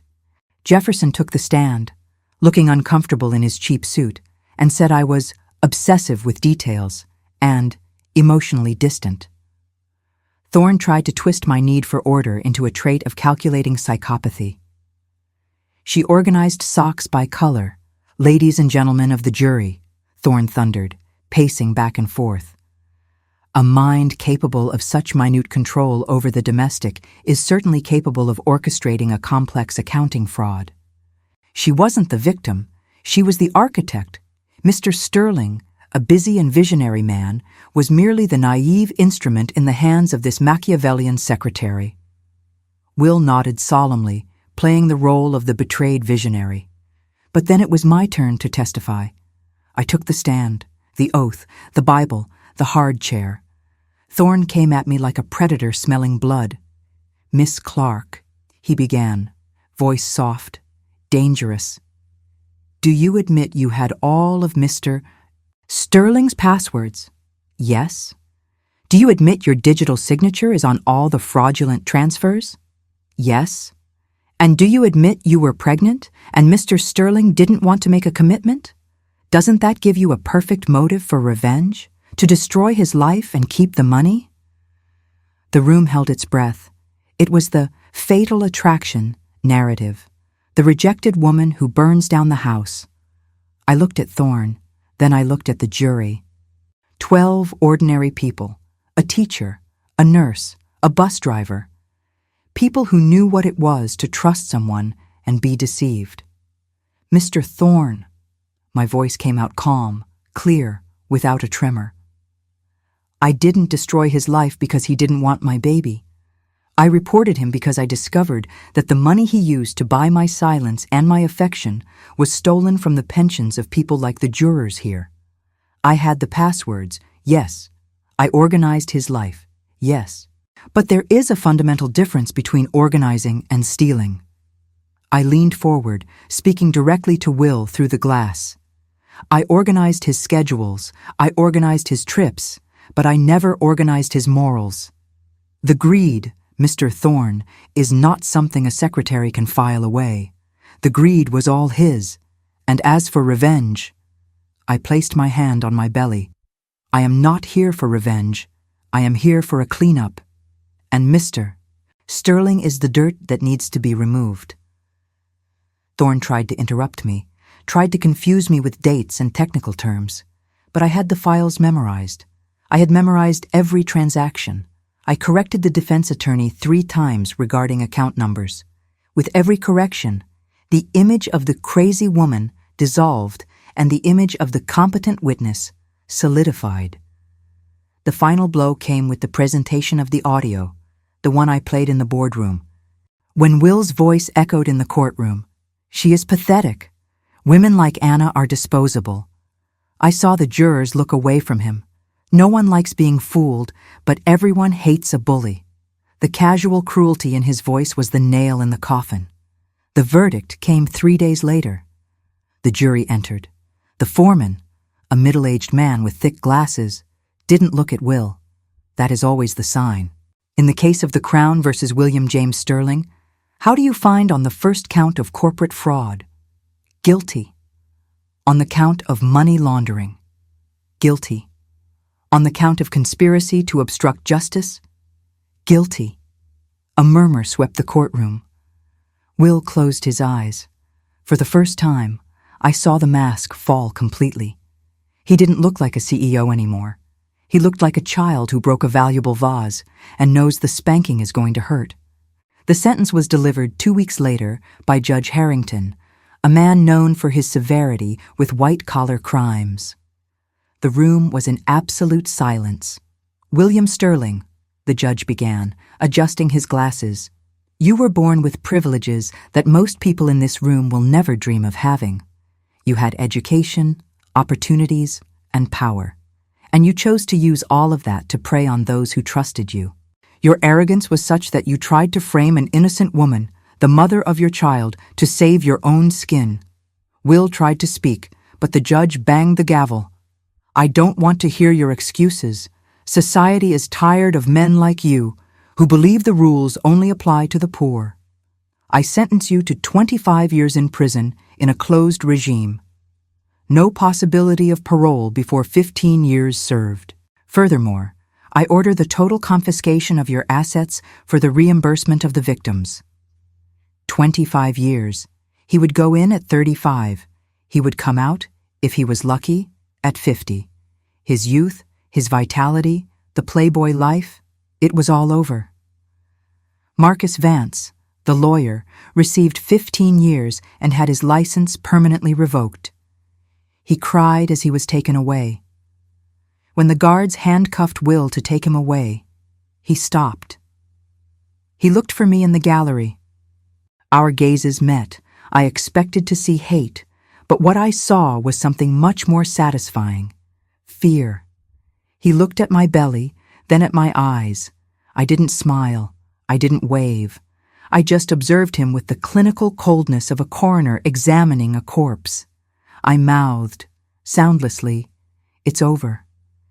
He was dragged out, disappearing into the darkness of the cell corridor. People started to leave, talking loudly, celebrating. Elise was there, in the back row. She was crying and smiling at the same time. I ran to her and we hugged. The nightmare was over. The monster wasn't under the bed anymore.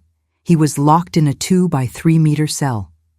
I walked out of the courthouse and the sun, finally, had broken through the clouds of London. The light hit my face, warm and real. A reporter ran up to me, shoving a microphone. "Miss Clark, Miss Clark, how do you feel about taking down one of the most powerful men in the city? What do you have to say to him now?" I stopped. I thought about everything I went through, the rain, the fear, the betrayal. I looked at the camera. "I have nothing to say to him," I replied. "His silence for the next 25 years is all I need to hear." I got into the waiting taxi. "Where to, ma'am?" the driver asked. I looked out the window, watching the courthouse building recede behind me. I didn't have the job at Vanguard anymore. I didn't have the rated apartment. I didn't have Jefferson. I didn't have Will. I had a blank page, and for the first time in my life, I had the pen in my hand. "Forward," I said. "Just drive forward." But the story doesn't end with prison. Prison is just his punishment. My reward, my true revenge, would be the life I would build on the ashes of his empire. And, believe me, I had very organized plans for the future. They say money doesn't buy happiness, but I discovered it buys something much more valuable: security. And, in my case, it bought the freedom to never again have to serve coffee to a man who doesn't know my name. 3 months after the verdict, I received an official letter from the Securities Commission. It was a heavy, brown envelope without any pomp. Inside, there was no confetti, just a check and a formal letter of thanks. As the lead whistleblower of a scheme that recovered nearly £50 million for shareholders and pension funds, I was entitled by law to a percentage of the recovered assets. The value printed on the paper made my hands tremble, an echo of that tremor in the company hallway months ago. But this time, It wasn't fear. It was disbelief. It was £2 million. It wasn't the 40 million stolen by Will. It was clean money, taxed money. Money that didn't have the bitter taste of blood or betrayal. It was the price of my integrity and my peculiarity. The obsession with details that everyone despised had just made me a rich woman. The first thing I did was buy a house. Not an ostentatious mansion like Will's in the Cotswolds, but a Victorian house in a quiet London neighborhood, with a garden in the back and high walls covered in ivy. I needed walls. I needed a sanctuary.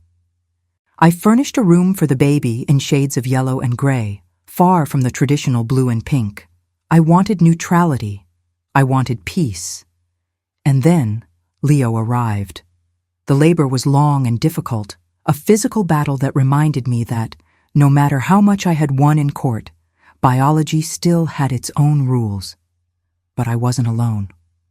Elise was there. The woman who was supposed to be my rival held my hand, wiped the sweat from my forehead, and whispered that I was strong. The irony of it didn't escape me. Will tried to destroy us in isolation, but ended up creating an indestructible sisterhood. When Leo's cry broke the silence of the delivery room, I felt the last piece of the old Anna die. The part of me that was still the scared girl from Bristol evaporated in that instant. The nurse placed the warm little bundle on my chest. I looked at him. I examined his face with the same forensic rigor I used on Will's spreadsheets. He had the eyes. That deep, disturbing blue. Will's eyes. For a second, a cold panic touched my spine. Could I love a child who carried the DNA of the man who tried to annihilate me? But then Leo blinked and grabbed my finger with his tiny hand. His touch was pure. He didn't know who Will Sterling was. He didn't know about frauds, lies, or prisons. He was a blank page. "You aren't his," I whispered, kissing his wrinkled forehead. "You are mine." He was just the donor. I am the builder. I called him Leo because I wanted a name that evoked courage. A lion. Something his mother had to learn to be the hard way. The first months of motherhood were a blur of sleepless nights and diapers. But they were also a time of deep healing. While breastfeeding at dawn, looking at the silent garden outside, I thought about the future.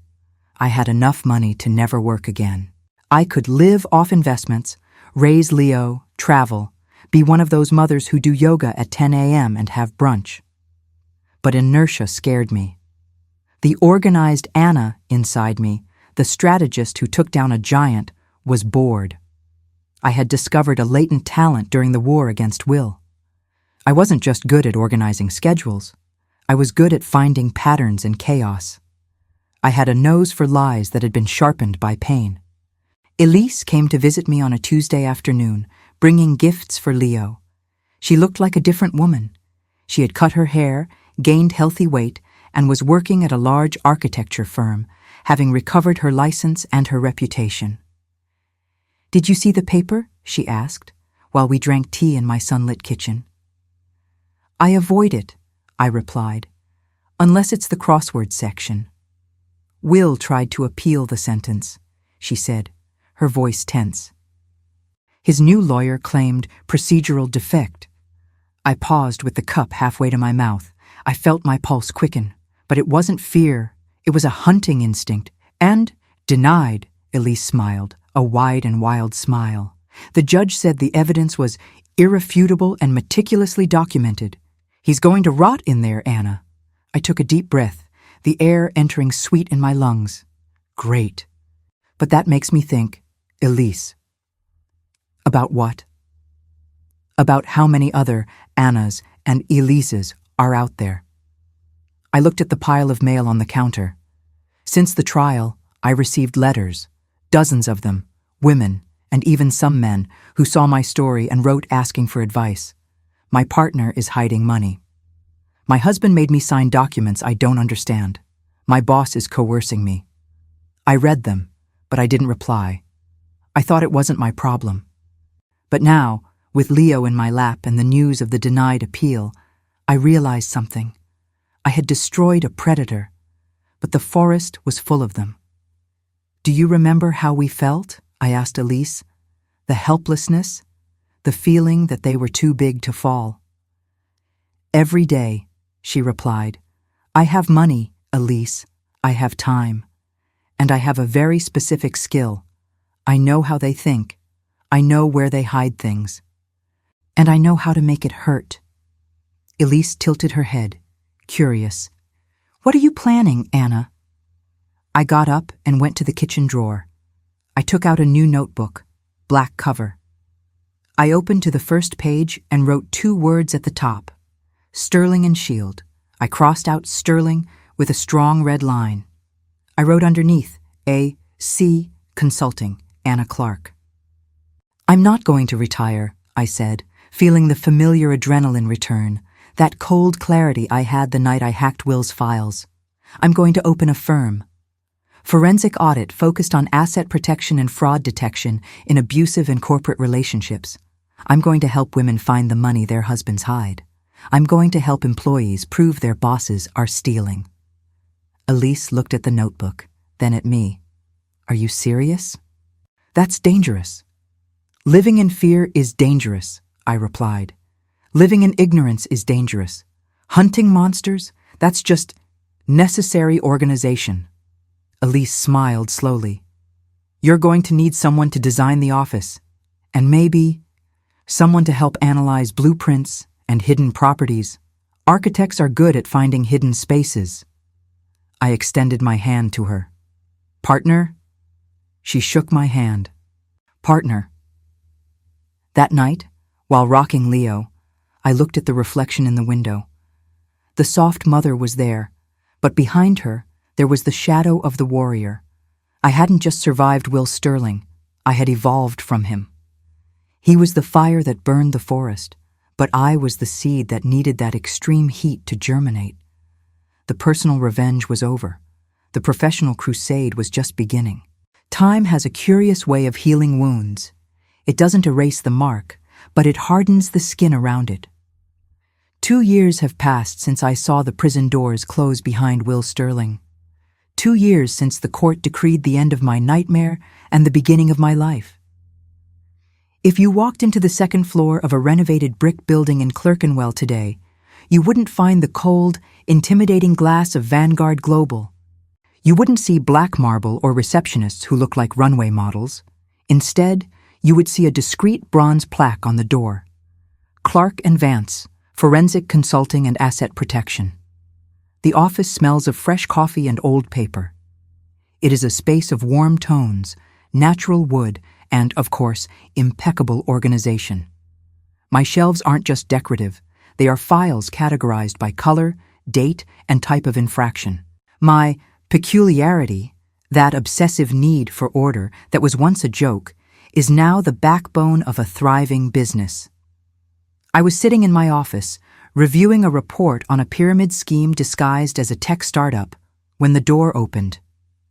Elise entered. She no longer wore gray suits to blend into the walls. She wore a vibrant red blazer and held a tablet.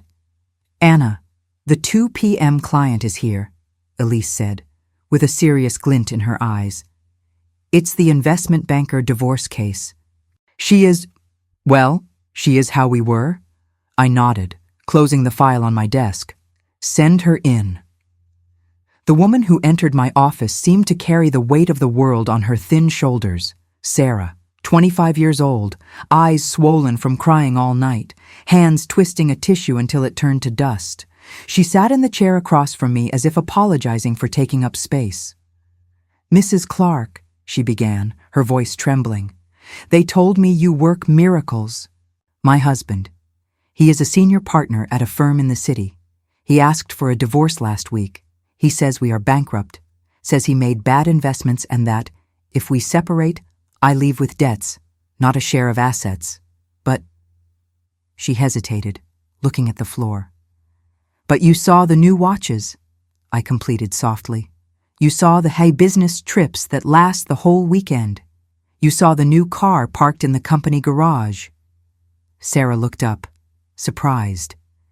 How do you know? Because greed has a pattern, Sarah. They change the names, they change the faces, but the script is always the same. They spend the profit and socialize the loss. She placed a disorganized pile of bank statements on my desk. He gave me this, said these are the proofs of bankruptcy. I look at these numbers and I don't understand anything. He says I'm stupid, that I don't understand complex finance. I smiled. Not a smile of joy, but that razor blade smile I learned to use in court. I pulled the pile of papers toward me. My eyes scanned the columns. In 2 minutes, the pattern jumped out at me like neon. Fractional transfers, payments to consultancies with generic names. Cash withdrawals below the mandatory reporting limit. He isn't as smart as he thinks, Sarah, I said, picking up my red pen. I started circling the items. Look here, beta asset maintenance. £500, 3 times a week. That isn't maintenance, that is micro-siphoning.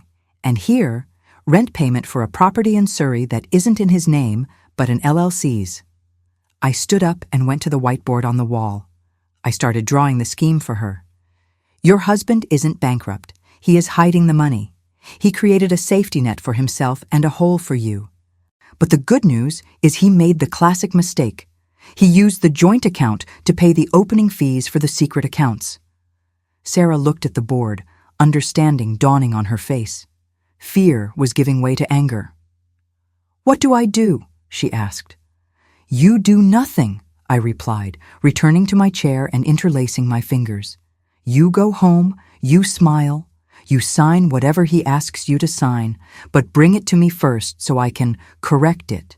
We will track every penny. And when he thinks he has won, we will present this to the family court judge. Not only will you get your fair share, Sarah, but we will ensure he pays the legal costs and undergoes a full audit at his firm. Sarah took a deep breath, the tears stopping. She straightened in her chair. Thank you. My God, thank you. He made me feel so small. You aren't small, I said, looking into her eyes with the intensity of someone who has been on the other side of that table. You were just uninformed. Now you have us. When she left, closing the door with a newfound firmness, I felt that familiar wave of satisfaction. It wasn't the violent adrenaline of taking down Will. It was something more sustainable. It was the feeling of fixing the world, one case at a time. Elise returned, leaning against the doorframe. You have that look again. The I know where you hid the body, look. I found £200,000 hidden in 10 minutes, I replied. Arrogant men are lazy, Elise. They think no one will check the footnote on page 40. The reception phone rang. It was Leo's nanny. Anna. Sorry to bother you at the office. Leo made a drawing at school today. He said it's for you. Can I send the photo? Of course. My phone vibrated seconds later. On the screen, a childish drawing made with crayon, strong and colorful strokes. It was a big stick figure, me, presumably, in a blue dress, holding the hand of a small stick figure. And around them, there were no monsters, no bars, no gray buildings. There was a big wall of colorful bricks and a huge yellow sun at the top. Leo was 2.5 now. He was curious, loud, and happy. Sometimes, when he threw a tantrum, I saw a flash of Will's impatience.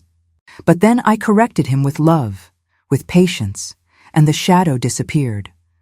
I was raising a man who would know how to respect women, who would know that strength doesn't come from dominating, but from protecting. I looked out my office window. The London rain was starting to fall again, washing the streets.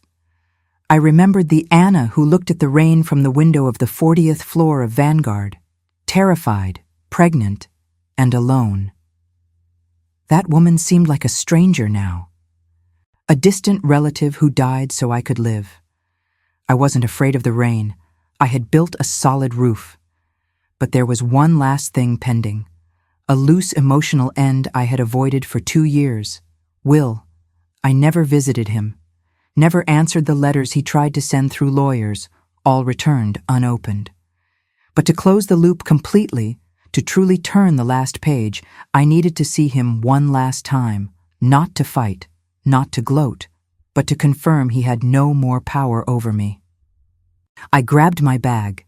"Elise," I called, "cancel my afternoon." "Where are you going?" she asked, surprised. "I'm going for a site visit," I replied, putting on my sunglasses. "I need to verify if a certain maximum security structure is still standing." I went out to the street, hailed a taxi, and gave the address of Belmarsh Prison. It was time for the epilogue. Belmarsh Prison doesn't have the Gothic grandeur of the courts. It is a block of brutalist concrete, functional and oppressive. The smell is the first thing that hits you, a mix of industrial disinfectant, stale sweat, and hopelessness. As I passed through the metal detectors and handed my designer bag to the guard, I felt a violent contrast with my current life. My world was now made of soft textures, a child's laughter, and freedom. That place was made of sharp edges and forced silence. I walked down the visiting corridor, following the yellow line on the floor. The sound of steel gates slamming behind me echoed like gunshots, but my heart beat in a calm, almost slow rhythm. I wasn't there to visit a relative or a friend. I was there to visit a ghost. I entered booth number 4. I sat on the plastic chair bolted to the floor and waited. 2 minutes later, the door on the other side opened. The man who walked in, handcuffed, wearing the standard gray uniform, wasn't the William Sterling who appeared on the covers of Forbes. That man had disappeared. What remained was a faded version, like a bad photocopy of the original. His hair was thinning. His skin had the sallow tone of someone who doesn't see the sun, and his posture, the haughty posture of an emperor, had given way to the slumped shoulders of defeat. He sat down. The guard removed the handcuffs. Will looked up. When he saw me, there was a momentary flash of the old arrogance, a spark trying to catch on wet wood. He picked up the intercom phone. I picked up mine. "You came." His voice sounded metallic and scratchy through the device. "I knew you would. You can never stay away from me, Anna. Curiosity or missing me?" I looked at him, examining every detail of his face. I looked for the magnetism that once made me sign documents without reading. I looked for the charm that convinced me I was special. There was nothing, just a middle-aged man, bitter and trapped. The magic was gone. The emperor had no clothes. "Curiosity, Will," I replied, my voice calm. "I'm an auditor, remember? I needed to do the final inventory verification. Wanted to make sure the past was properly filed and locked away." He let out a dry, humorless laugh. "You look expensive. New clothes, new hair." "Spending my money, I assume." "Spending my reward," I corrected. "The money I earned cleaning up the mess you left. And by the way, I invested very well. My firm is making in the first quarter what you took a year to steal." His face contorted. Hate shone brightly. "You stole from me, Anna. You stole my life. You should be here, not me. You signed the papers." "And you gave the orders." I pressed my forehead against the cold glass, looking deep into his eyes. "It's over, Will. There is no more audience, no more board of directors to impress. It's just us and the truth. And the truth is, you were never a genius. You were just a bully with a checkbook." He slammed his hand on the counter, making the guard step forward. Will took a deep breath, trying to compose himself, trying to find an angle, a weakness. "And the boy?" he asked, lowering his voice, trying to sound paternal. "He's 2 years old now, right? Does he know who I am? Does he know his father built an empire? I have the right to see him." I felt a pang of protectiveness, but I crushed it immediately. He didn't deserve my fear. "His name is Leo," I said. The name hung in the air. "And he knows who his father is. His father is me. His father is Elise, who brings gifts on Sundays. His father is the security I built. You are just a biology lesson and an example of what not to be. He will never set foot in this place, Will. He will never see your face. Your legacy ends with you." Will looked at me, stunned.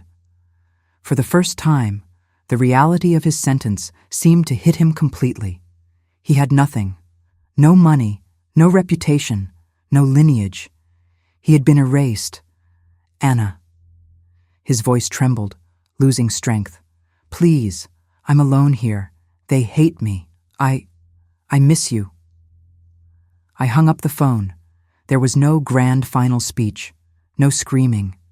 Just the soft click of the receiver returning to the hook. I stood up. I looked at him one last time through the glass. He had his hand outstretched, his mouth open, stammering words I could no longer hear. He looked small, insignificant. I turned my back and walked to the exit. I didn't look back. Leaving the prison and stepping into the afternoon light was like being reborn a second time. The air never seemed so sweet. I grabbed my phone and dialed home. Hello? Elise's voice answered, with the sound of laughter in the background. Hi, I'm coming back. How is he? He's trying to teach the dog to organize toys by size. Elise laughed. I think the genetics are strong, Anna. I smiled. A true smile that started on my lips and warmed my whole body. I'm coming for dinner. The taxi dropped me in front of my house, the wrought iron gate, the well-kept garden, the light on the porch. I stood on the sidewalk for a moment. I remembered the Anna from 3 years ago. The Anna who was afraid to live, the Anna who accepted being tolerated, the Anna who thought safety came from hiding in the shadows of someone bigger. That Anna needed to be broken so this Anna could be forged. I am no longer just peculiar. My obsession with order is no longer a quirk. It is my sword and my shield. I organize chaos. I bring light to the dark corners where men like Will try to hide their secrets. I entered the house. Leo ran down the hallway and threw himself at my legs, a hurricane of energy and love. I picked him up, feeling the solid weight of my reality. He looked at me with those curious blue eyes. Mommy, you took long. Where did you go? I kissed his cheek, smelling soap and childhood. I went to close an old book, my love, so we could start a new one. I walked to the living room window and looked at the street outside. The city lights were starting to turn on, dotting the darkness of London. A long time ago, I believed people like me were invisible, that we were extras in the story of the powerful. I was wrong. No one is invisible when they decide to turn on the light. And if someone tries to put yours out, remember me. Remember that even the tallest tower can be toppled if you know which brick to pull.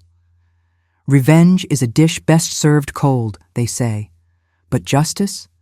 Justice is a banquet served hot, plentiful, and, preferably, organized. I closed the curtain. The night stayed outside. Inside, everything was in its right place.